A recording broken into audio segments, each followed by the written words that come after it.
SADA Défense. Pack de formation à la destruction.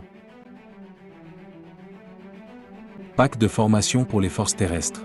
Pack de formation aux opérations terrestres. Pack de formation de tir de précision. Pack de formation de tireurs d'élite pour missions spéciales. Pack de formation à la protection rapprochée.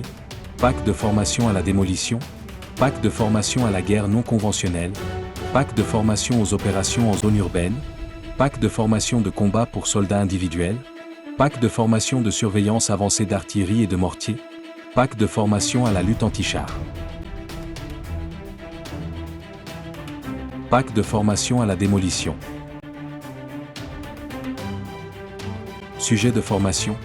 Dans le cours de destruction, par du personnel spécialisé dans des zones adaptées au terrain et aux conditions météorologiques dans lesquelles ils travailleront, y compris la mer, la forêt, les zones montagneuses et divers véhicules. Destruction avancée, explosifs artisanaux, destruction de véhicules, destruction de bâtiments, mines, désarmement d'explosifs, destruction sous-marine. Des formations sont dispensées sur les sujets principaux. Critères de compétences pour le début du cours. Afin de pouvoir suivre le cours, les stagiaires doivent avoir passé certaines formations et acquis certaines compétences à la suite de ces formations. Il s'agit d'un minimum. Connaître les règles et techniques de base du service militaire.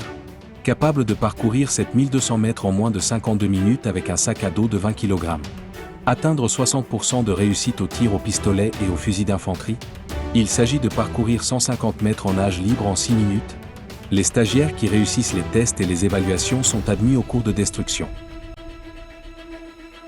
Compétences à acquérir à la fin du cours. À l'issue du cours de destruction, les participants. Technique de base de destruction. Technique de destruction avancée. Technique de premier secours. Destruction de véhicules et de bâtiments. Technique de fabrication de bombes. Technique de neutralisation des bombes.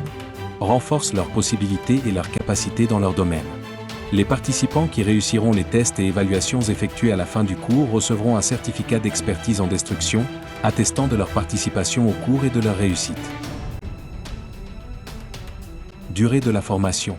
La formation en destruction comprend un total de 8 semaines de formation théorique, pratique et de simulation. Qui peut participer à nos cours ?